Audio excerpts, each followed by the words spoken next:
years years later, we got back in touch, and he ended up moving from California to North Carolina to our little town of King here. We have only about 7,000 people. So it was a huge culture shock for him coming into this little rural area. But yeah, so he is originally from California. So we have been out west and we still have some family back out west too. But Jason, my husband, and I, we've been married for 15 years and we have three girls. Our oldest is 18. She's graduating from high school this year. Our middle, she's going to be 15 next month. Then we're in that driver's ed like stage. And our youngest just turned 12 yesterday. So my husband is completely outnumbered. We also have two girl dogs, Shandy and Ella. So yeah, he's really outnumbered with all of us girls. But anywho, that is a little bit about me and my family. And I think just to get started, I'm just going to give you a little bit of background about me and when my struggles started for me. You know, growing up as a kid, I didn't have many of the symptoms until my early 20s. Now, I always dealt with anxiety growing up, and I'm also a singer, and I used to make everybody turn around before I started to sing. I've always dealt with anxiety, but that was pretty much really the only symptom I had struggled with growing up until I graduated high school.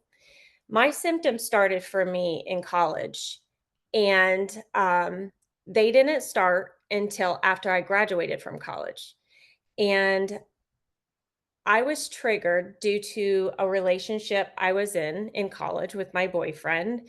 And we had dated for 3.5 years. I thought he was going to be the man I was going to marry. I was head over heels in love with him. But the relationship was not healthy.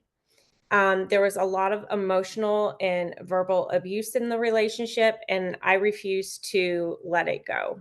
I wanted to continue to stay in it because, in my mind, I was like, this is the person I'm supposed to be with. That's my person. And I refused to let the relationship go.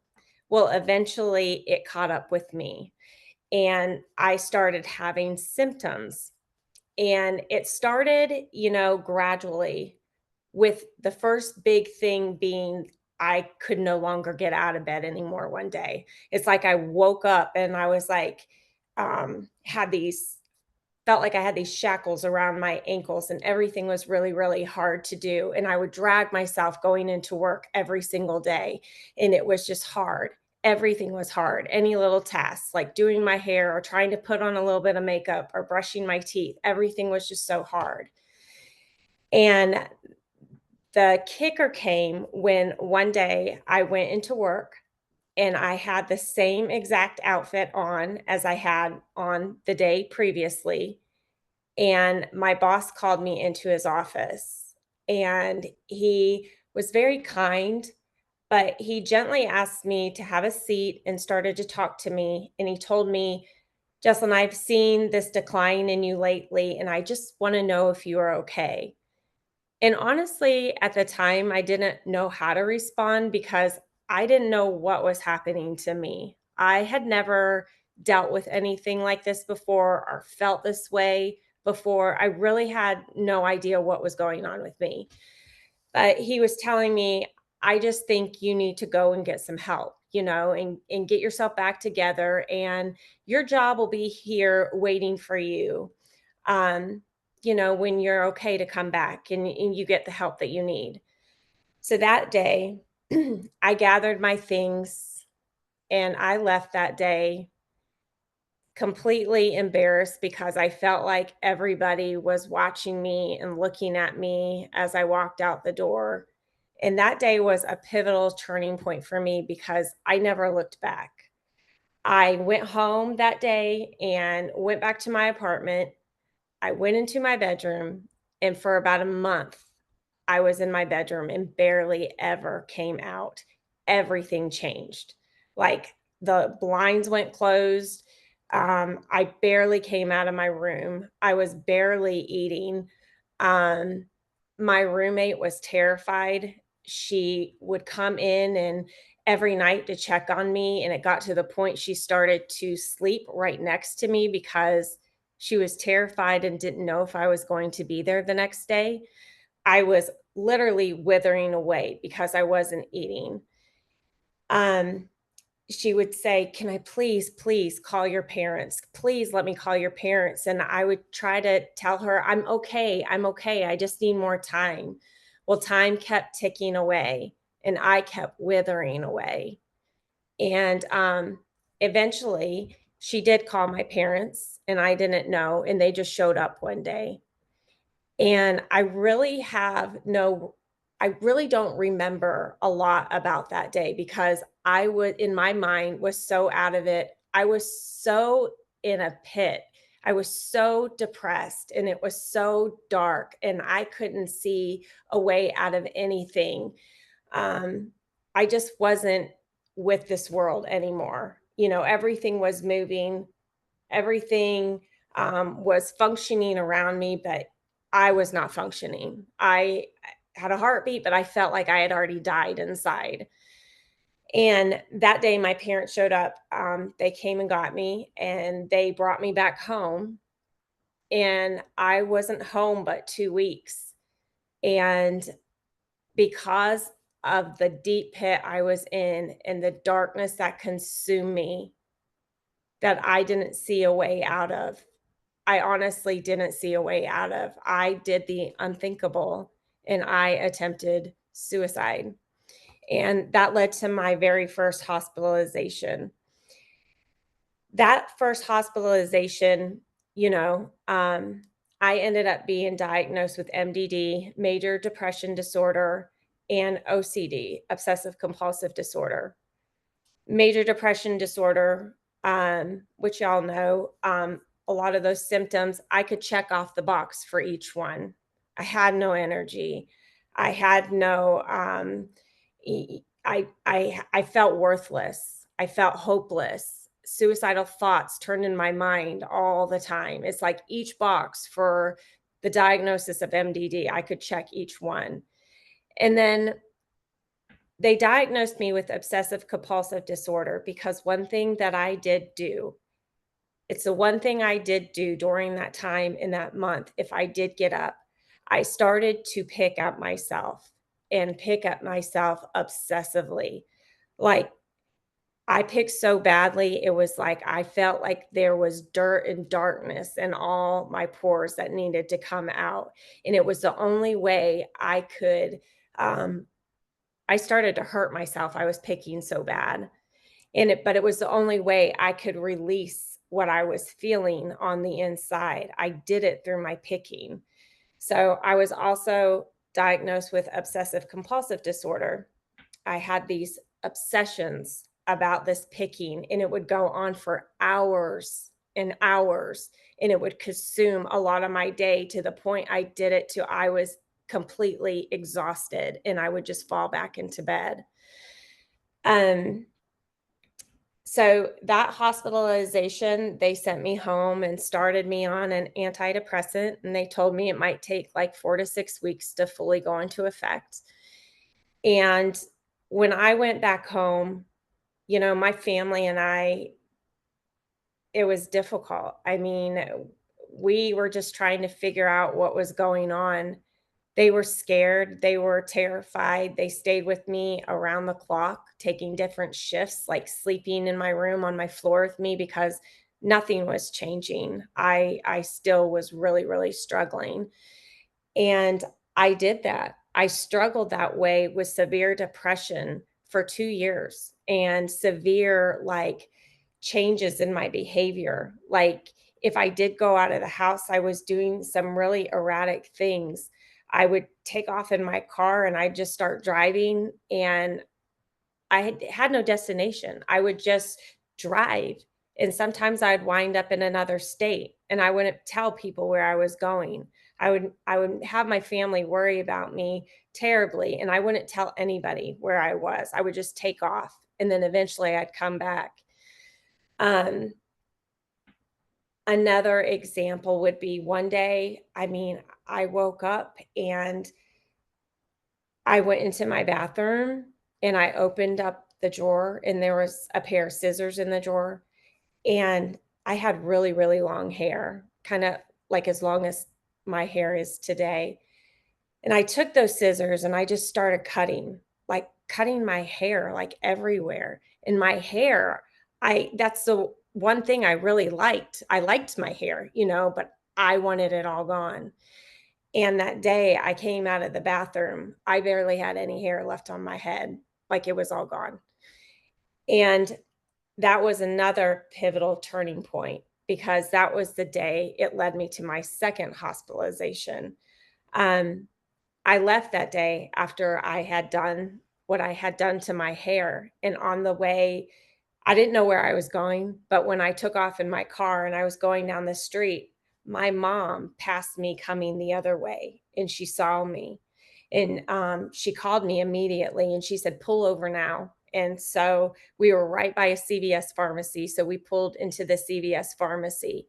She could tell just by passing my car that something was terribly wrong. Your mom knows you. She knows when something's off. Um, so I met her that day in the CVS parking lot, and when she got out of her car, I could tell she was trying her best not to say anything about my hair, but she knew I was not in a good mind frame. She knew that I was not good and I was really struggling again. So that day led me to my second hospitalization because, again, I had suicidal ideation and I had all these thoughts of not wanting to be here anymore. That second hospitalization was one of my longest hospitalizations. I was in there for over 23 days and I didn't want to be there. I was very hard to get along with. And anybody who knows anything about being on a psych floor, there's certain things that they want you to do. They want you to participate in therapy. They want you to go to breakfast. They want you to go to lunch. They want you to go to dinner. Well, I didn't want to do any of it. I didn't want to speak to anybody. I didn't want to go to any therapy. I just felt like I had nothing left to give. There was nothing left in me, and I didn't want any part of who I was anymore. I didn't know who I was anymore, and I didn't want to be a part of the world at all. Um, After I made my I still was not diagnosed then. So, after that second hospitalization, I had 2 more hospitalizations, um, and they did start treating me on a mood stabilizer. Um, But as soon as I started to feel a little bit better on a mood stabilizer, my first one they put me on was Depakote, and Depakote made me gain, like, about 30 pounds, which completely didn't help with my depression and how I felt about myself. So I took myself off of it, and that was a pattern for me. I did that a lot with different medications they put me on. I would get to a point and I would think, "Hey, I'm doing okay. I don't need this anymore," and I would take myself off of it. Little did I know till like years down the road, there's an actual term for that for people who live with bipolar disorder and people who also live with schizophrenia. It's called anosognosia, where you honestly, in your mind, you don't think you're sick at all, and that's something that you do. Um, I during that time, because I did that so often, my psychiatrist I was seeing at the time actually let me go as a patient because I wasn't listening. I was only doing what I was wanting to do, and he was trying to um, get me on a medical plan, and I just was not listening. So he let me go as a patient. And we tried a bunch of different medications. And a lot of these mood stabilizer medications come with a laundry list of side effects, and it's a process. For a while, for a long time, we could not find the medication that was going to work for me and what was going to be the best fit for me. So, because medication wasn't working, because I wasn't really taking it right either, and I wasn't giving it a chance to work, my depression was so, so bad. It was got to a point where I was like catatonic. I was barely moving at all. That the next step, they wanted to try ECT shock therapy treatments. And ECT shock therapy treatments are electric convulsive therapy treatments where um, they have electric currents and they cause your brain to have a brief seizure to jolt those neurotransmitters in your brain. Um, and I went through a series of 12. And even during that time, I remember going into those and I got to the point where I'm like, I don't care what you do to me anymore. I still did not want to be here. Go ahead, shock my brain, do whatever you want to do. I didn't want to be here. So I really didn't care. But I remember going through each of those procedures and going in there because they put you under, you're under anesthesia. And but before each procedure, all the people in the beds around me and who were getting set up for their IV, they were all older than I was. I was in my early 20s, and all these people around me were so much older. They were more like my grandparents' age. And I was wondering, what is wrong with me? Why do I have to, why am I going through this? Why do I have to do this? And I just didn't understand anything anymore in my life. And I honestly thought I was never going to get better. Um, so we did those treatments, and it was about at the 3-year mark when I finally was diagnosed with bipolar 1 disorder. And we know what bipolar disorder is. It's a mood disorder that causes chronic shifts in our moods from highs, mania, to lows, severe depression. And it affects our energy, it affects our thinking, our concentration. Um, and I was diagnosed at the age of 26. And honestly, I was diagnosed a lot quicker than some people are. From what I've learned, it normally takes about 8 years to be diagnosed with bipolar disorder, because before that, you're diagnosed maybe with all these other things before they get to that determination that you do live with bipolar disorder. So I was relieved to find out at 26 that everything that I was going through had a diagnosis, and some of the ways that I was acting and the anger that I had, and even rage at points because I would get so upset, was because of the bipolar. And, you know, it wasn't because that was who I was, it was because of I had bipolar disorder. That started a new journey for us, because then they started treating me for bipolar disorder. And it literally took about 10 years to find the right medication combo that was going to work for me. During those next 10 years, life was not, life has always been hard, and it will continue to be hard for the rest of my life. But during that period, it was literally a roller coaster up and down, because I continued to try to self-medicate. Like, they would put me on something and I would do well, and I'd get back up on my feet again, and I'd be like, fine. And then soon later, I would start to be spiraling again. And then I would be like refusing to try to go on medication, and I would try to self-medicate with alcohol or cigarettes. And I did that in excess, and it was not healthy, it was not good, but it was the only way to numb what I was feeling inside. Um, so those next 10 years were ups and downs. I really couldn't hold down a job during that time. I was in and out of living with my parents because I could not hold down a job to be able to afford a place of my own.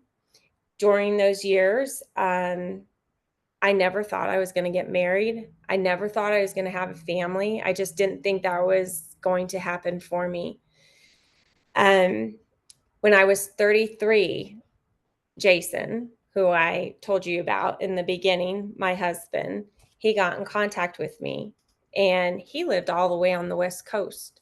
But we started talking again, and he was about the only person I would talk to with some people in my family that were very close to me. And that was another huge thing. Like during all this, because my family and I were trying to navigate this and just try to figure all this out, it was really hush hush. Like we weren't like talking about this with people we went to church with, or, um, really a lot of our other family. We just kept it really quiet. And I didn't know till years later how harmful that is for when you are diagnosed with bipolar disorder, because I found out years later, I'm talking like 20 years later, when I finally found my community of people who live with bipolar disorder, or they have family members who live with bipolar disorder, that they understood. They walked similar paths. We're all different. We're all unique. We all have these different journeys, but they could relate to me and they could understand what I was saying. And that wasn't till 20 years down the road. And what was really odd to me too, like those first 10 years, because I basically had that I don't care mentality, because I thought nothing good was going to happen in my life anymore. I thought my life was over. Nothing good was happening. I was just in constant struggle, constant pain. Felt like a guinea pig, going on and off medications, being in and out of hospitals, going from doctor to doctor, therapist to therapist. Um, Life just stunk. It was awful. It was horrific. And then to deal with all the different side effects and going through all that you have to try to find a medication that's going to help you. In my early 30s, we finally found a medication that was really working. And I gave my doctor my word that I would stay on the medication, and that is what I did. I did come off the medication when I had both my children. I mentioned earlier about our oldest is 18. She's my stepdaughter. So I had two on my own. And for both of those pregnancies, I did come off my medication and go back on it after the baby came. But also, a miraculous thing happened when I was pregnant and after I had a baby. All of a sudden, I took all how I was, all of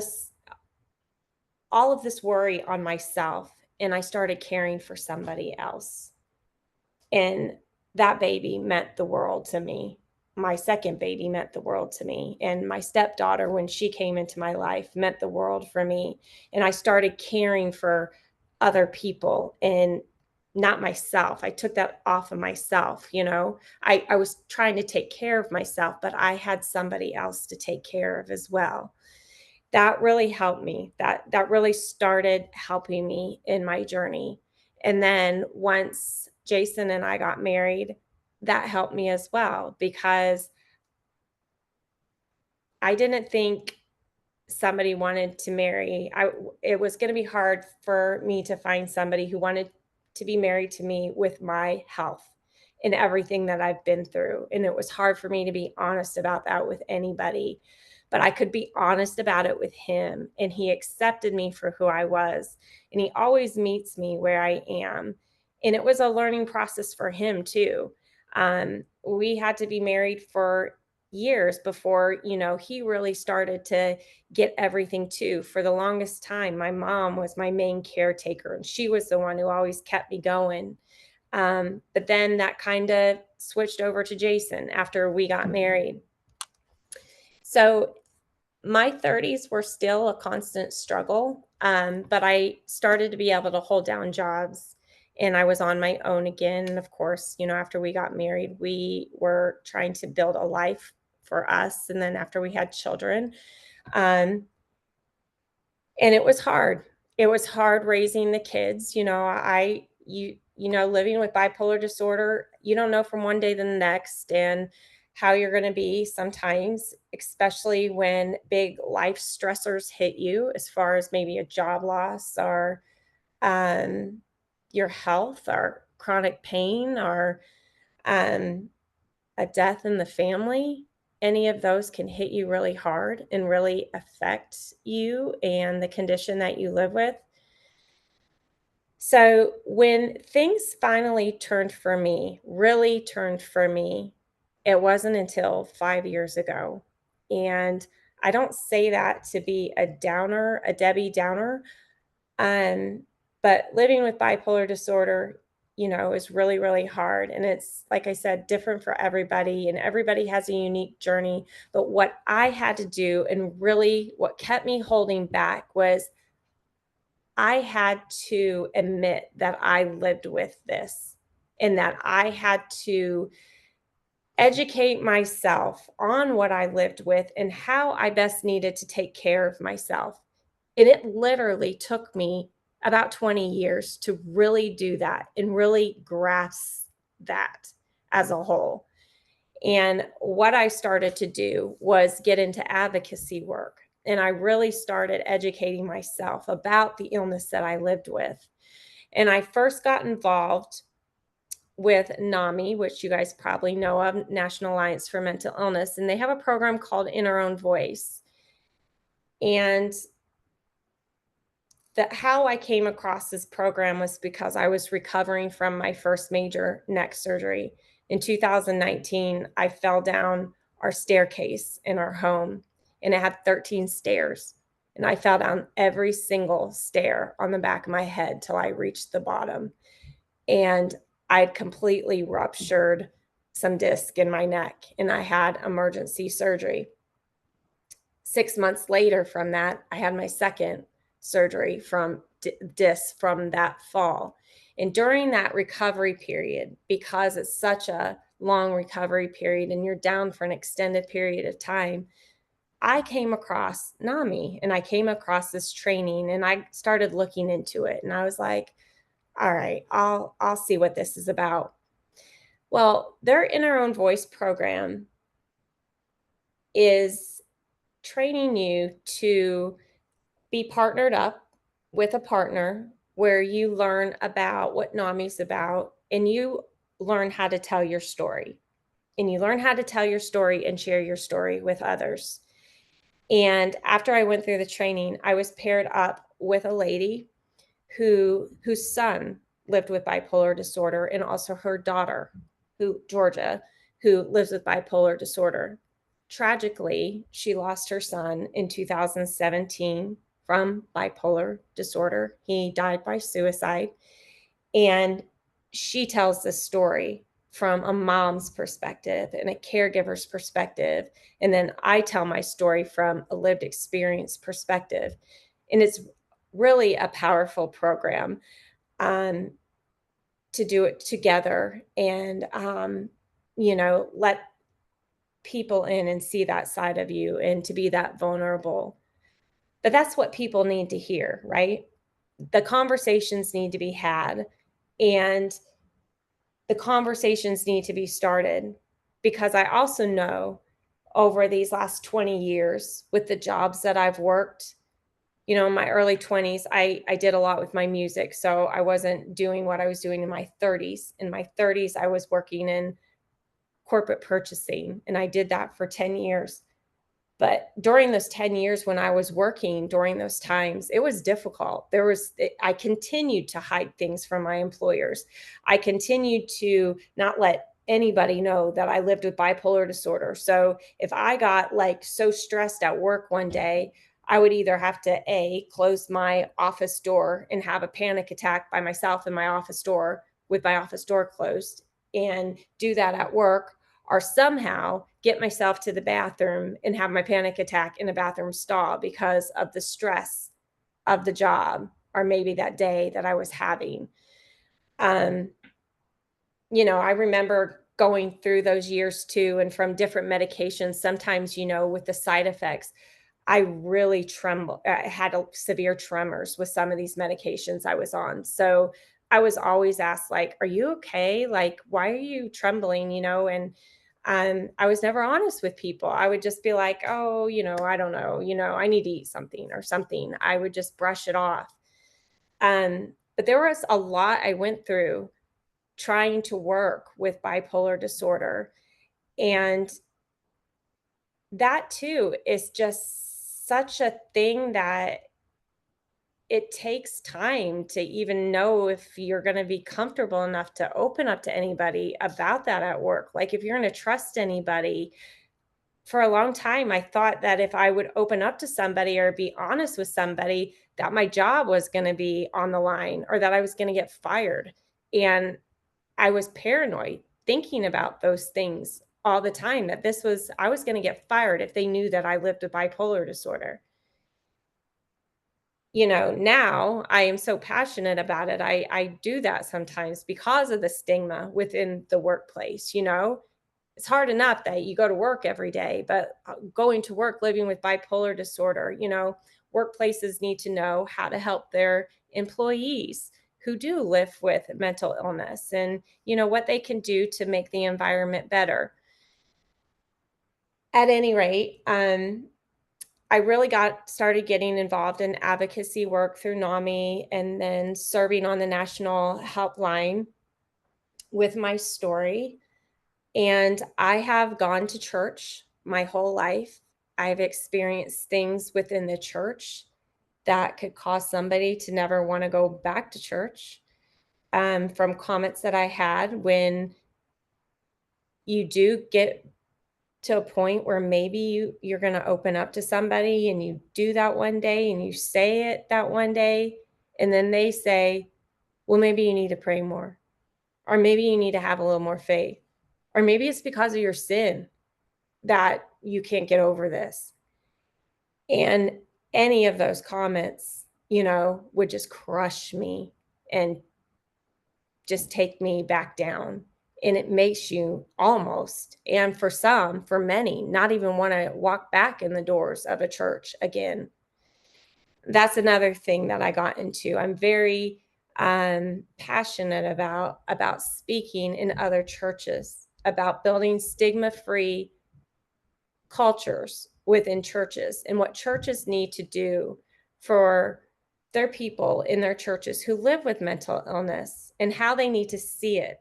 That those of us who live with bipolar disorder or schizophrenia or OCD or borderline personality disorder, all these serious mental illnesses, that they are medical conditions. It's not just a spiritual issue, right?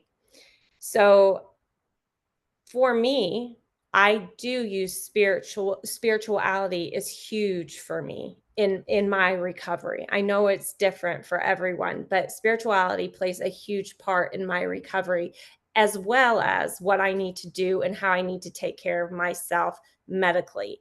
It's both those things for me that helps keep me in recovery, and it helps keep me going.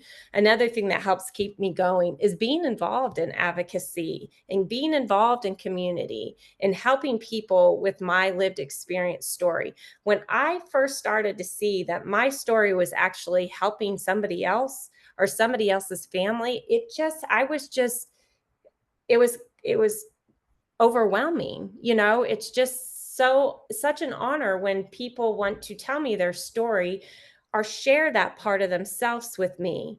And I just it's my passion now. And I finally found, through all the hurt, through all the heartache, and through all the pain over all these years, I had a purpose in life, you know, that even with living with bipolar disorder, I had this purpose that was still meant to be fulfilled. And since 5 years ago, those doors have continued to open for me because I have kept my faith, because I have been involved in community, because I've learned how to take care of myself, because I continue to educate myself and how I best need to take care of myself, you know? Um, a lot of people with bipolar disorder, we have these creative minds. um, my therapy over the years used to be songwriting, and it still is. I love music. That has always been an outlet for me. I love songwriting. I love journaling. Um, I've always journaled, and I've always wanted to write a book, you know, and I never thought it would actually come to fruition though. And last year, I had my third major neck surgery. And I was down for 15 weeks where I was basically immobile, could not move, to the point my husband would have to pick me up and carry me up the stairs every night to go to bed. I needed help with everything from getting dressed to going to the restroom to, just trying to hang on from that chronic pain until that surgery happened. And during that time, I was down. I came across a hybrid publisher and I started looking into it. And I signed up for one of those informational meetings just to see what all it was about. And I loved the name of the publishing company because the publishing company's name was Hope Publishing. And I was like, I could see my story fitting in with Hope Publishing because I have these hope filled words that need to be heard. I have a story that needs to be shared because I have come across the line and gone to the other side of recovery. And I continue to stay in recovery and live a fulfilled life because I finally accepted that, hey, I live with this and I need to do what I need to do to take care of myself, whatever that is. I finally figured out that secret recipe. I finally figured out the secret cocktail combination of medication that I need to be on, Um, I finally 100% trusted in my faith that I had, that I thought I lost over the years because of my pain and my suffering. And sometimes when we have all that pain and the suffering and we're down all the time in the pit, in the darkness, and you can't see a way out, you think, how are you leaving me here? How are you leaving me here, God, like this? Where are you? Why are you silent all the time? When he never left, we were the ones who moved. We are the ones who move. He never moves. He may be still, but he may be silent, but he is never still. And I had to learn that for myself too. Um, so that's a huge part of my recovery too, is my faith and that belief. It is medication for my soul, my faith, and my spirituality, again, in combination with what I have to do medically. Um,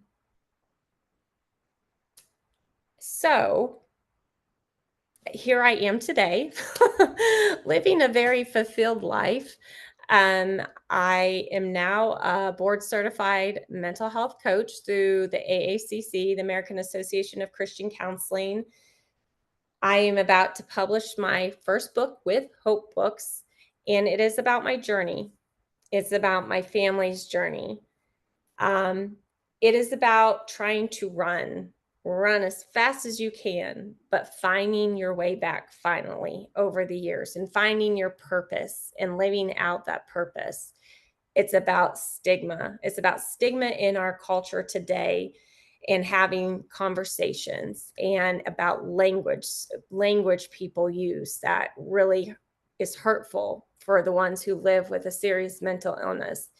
It's about stigma within the faith community and how that is hurtful and what churches can do to welcome those in their congregations who do have to live with a mental illness.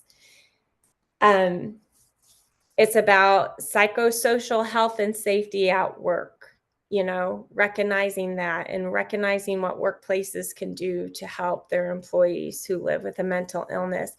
Literally, it was taking everything from the last 20 years, and I got to write about it, and I got to put it in a book. And telling my story was a God divine thing, because I would have never have written this book if I was never down for that period of time I had to be down for and could not move. I had no other option but to try to find something to do until I had that surgery. And I started to write, and I really started getting back into the word. And during those 15 weeks while I was down, I pretty much wrote the majority of my book, like the outline of the book. I had the whole outline of it outlined, and I continued, to add things and change things around, you know, months down the road. And of course, it's still a work in progress.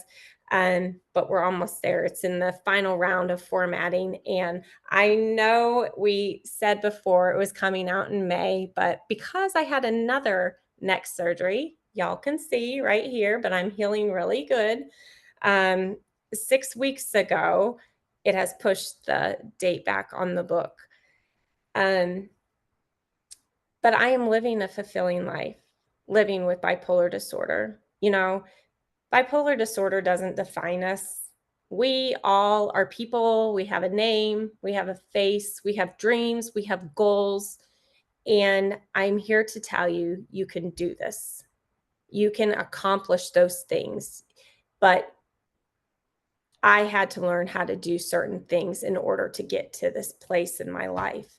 And people ask me those questions all the time when I have the opportunity to speak. They're like, how do you manage to stay in recovery? And it's not like I'm cured. We all know living with bipolar disorder, there is no cure. I have bad days and good days all the time still. It's just, I know now how to manage them. I know those red flags. I know when something's off. I know when I need to, resign from doing something.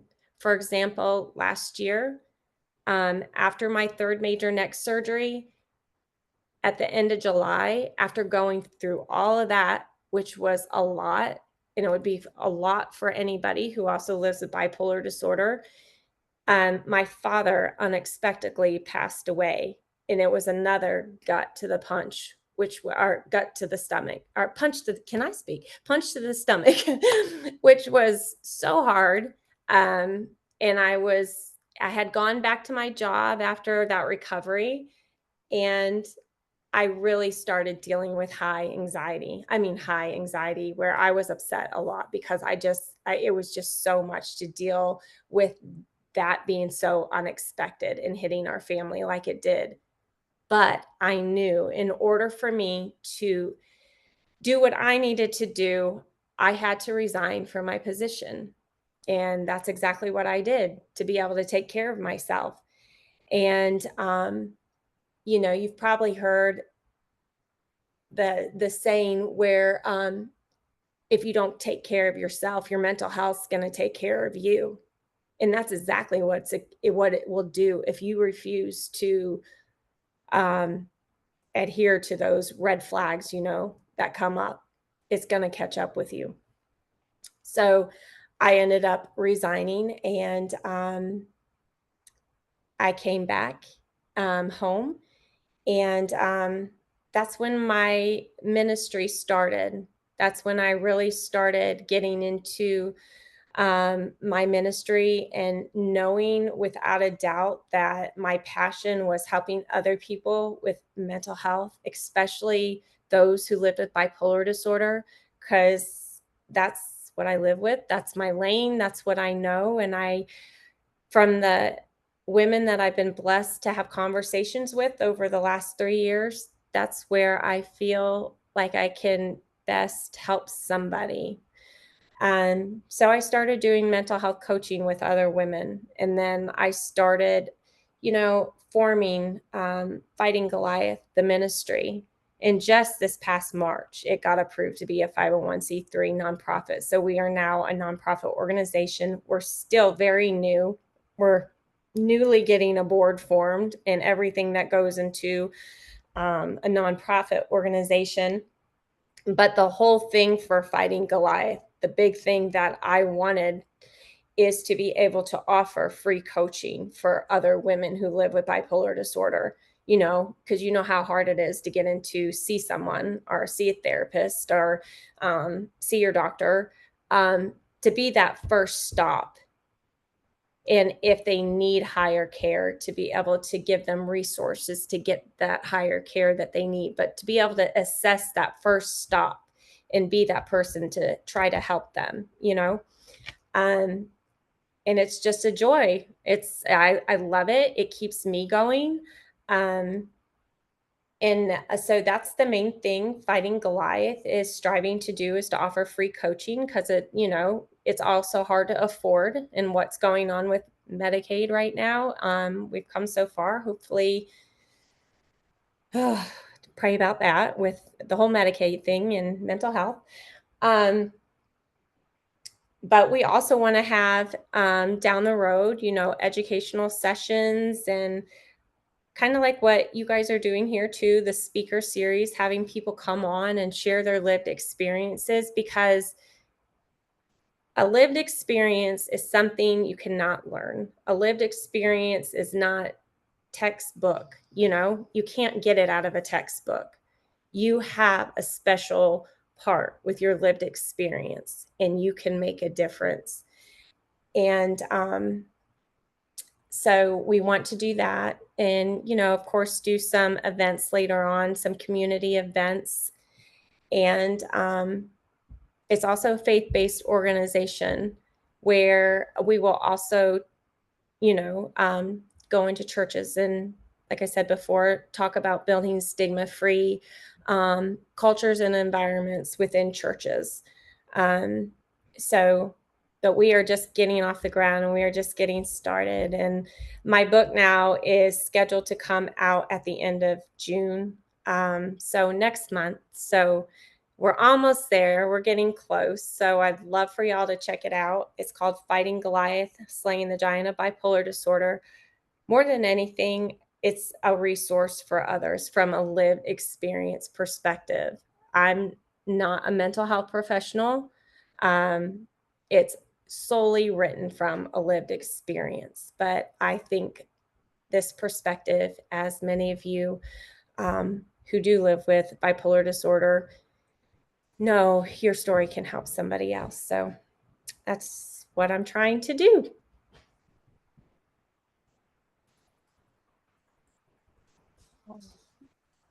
So, Jesslyn, this is Wendy again. What I'd like to invite the crowd to do is to unmute and give you an absolute huge raving round of applause.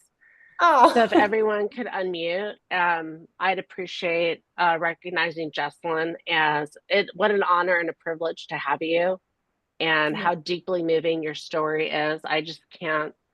I really can't say enough. Amy, I saw your hand raised. No, I was trying to find the clapping hand. Yeah, the clapping hand. I was like, I'm wondering if we can have real clapping. It looks like everyone is muted. So there we go. Yeah. can we? I just want to give you some applause, Jesslyn. Absolutely magnificent talk. I can't tell you how much it moved me and how many parallels our stories have. We're like soul sisters, sister. Seriously, I am. Your talk resonated with me so much, and it is going to be an absolute gift to read your book. And your nonprofit sounds delightful. I wish you every success with your nonprofit. Thank you. And I bet Miss Caroline is open to leading a little bit of a Q&A You as guys can well. unmute now. So yeah, just wanted to say thank you from the bottom of my heart for being here and for being such a light for recovery and people with lived experience, bipolar, etc. Thank you so much. Thank you. It's such a pleasure. Thank you for having me. Thank you so much, Jesslyn. I'm actually going to stop the recording now, so that we can have more of an open discussion and everything. So let me do that. And thank you for everybody who's going to be watching this on YouTube.